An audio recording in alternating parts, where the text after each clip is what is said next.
Welcome to SMJ techup. ஐஎஃப்ஹெச்ஆர்எம்ஸில் எப்படி நம்ம ஆனுவல் இன்க்ரிமெண்ட் ஆஃபீஸில் இருக்கிற எல்லாருக்கும் அல்லது குறிப்பிட்ட எம்ப்ளாய்க்கு எப்படி ஆனுவல் இன்க்ரிமெண்ட் எப்படி அப்டேட் பண்ணுறதுங்கிறத பற்றி இந்த வீடியோவில் பார்ப்போம். ஃபஸ்ட்டு உங்களோட ஐஎஃப்ஹெச்ஆர்எம்எஸ் லாகின்ல இனிஷியேட்டர் லாகின்ல லாகின் பண்ணிக்கோங்க. ஹியூமன் ரிசோர்ஸ் ஐக்கானை கிளிக் பண்ணுங்கள். அதில் ஜிடிஎன் பே சர்வீசஸ் அப்படிங்கிற ஐக்கான் இருக்கும், அதை கிளிக் பண்ணுங்கள். இன்க்ரிமெண்ட்டுக்கு கீழே ஆனுவல் இன்க்ரிமெண்ட் அதை கிளிக் பண்ணுங்கள். ஆனுவல் இன்க்ரிமெண்ட் ப்ரோக்ராம் கிளிக் பண்ணிட்டீங்கன்னா உள்ள மூணு டீட்டெயில் கேட்கும். பீரியட் நேம், அது எந்த மந்தோட ஆனுவல் இன்க்ரிமெண்ட் அதை கொடுங்க. ஏப்ரல். உங்களோட டிடிஓ செலக்ட் பண்ணுங்கள். அப்புறம் உங்களோட ஆஃபீஸ் கொடுக்கணும். இதில் ஒரு எம்ப்ளாய்க்குன்னா நீங்கள் எம்ப்ளாயி நம்பரையும் கொடுத்து நீங்கள் ரன் பண்ணணும். இல்லை உங்கள் ஆஃபீஸில் இருக்கிற எல்லாருக்கும் சேர்த்து பண்ண போகிறீங்கன்னா நீங்கள் எம்ப்ளாயி நம்பர் எதுவும் கொடுக்க வேண்டாம், ஏன்னா அது மேண்டேட்டரி ஃபீல்டும் கிடையாது. ஸோ ஆஃபீஸில் இருக்க எல்லாருக்கும் பண்ணுறது தான் நம்ம இதில் பார்ப்போம்.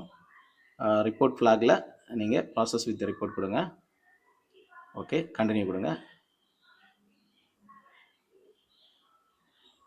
இதில் சப்மிட் கொடுங்க. சப்மிட் கொடுத்தீங்கன்னா அது ரன் ஆக ஸ்டார்ட் ஆகும். மானிட்டர் ரிக்வெஸ்ட் ஸ்டேட்டஸில் செக் பண்ணிங்கன்னா கம்ப்ளீட் ஸ்டேட்டஸில் காட்டும், ரன்னிங் காட்டும், ரிக்வெஸ்ட் டேட்டு காட்டும். ஸோ ரன்னிங்கில் இருக்குது. திரும்ப நீங்கள் ரீஃப்ரெஷ் பண்ணிக்கோங்க. அது கொஞ்சம் செகண்ட்ஸ்லேயே ரன் பண்ணி விடணும். ஓகே, இதில் கம்ப்ளீட் ஆகிடுச்சு. ஓகே, இப்போ இன்க்ரிமெண்ட் ஏறி இருக்கும், ஆனால் சேலரியில் சேஞ்சஸ் வராது. ஏன் வராதுன்னா நம்ம சேலரி பில் ரன் ஆன பிறகு தான் இந்த அப்டேஷனை பண்ணியிருக்கிறோம், அதனால் வராது. ஐஎஃப்ஹெச்ஆர்எம்ஸில் பேரோல் ரன் ஆகிறதுக்கு முன்னாடி இன்க்ரிமெண்ட் அப்டேட் நம்ம போட்டுட்டோம்னா, என்ட்ரி பண்ணிட்டோம்னா ஆட்டோமேட்டிக்காகவே சேலரி பில்லில் ரிஃப்ளெக்ட் ஆகிரும்.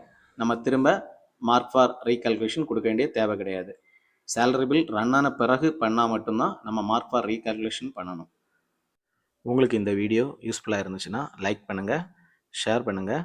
மேலும் ஐஎஃப்ஹெச்ஆர்எம்எஸ் ரிலேட்டடாக வீடியோ வேணும்னா இந்த சேனலை சப்ஸ்கிரைப் பண்ணுங்கள்.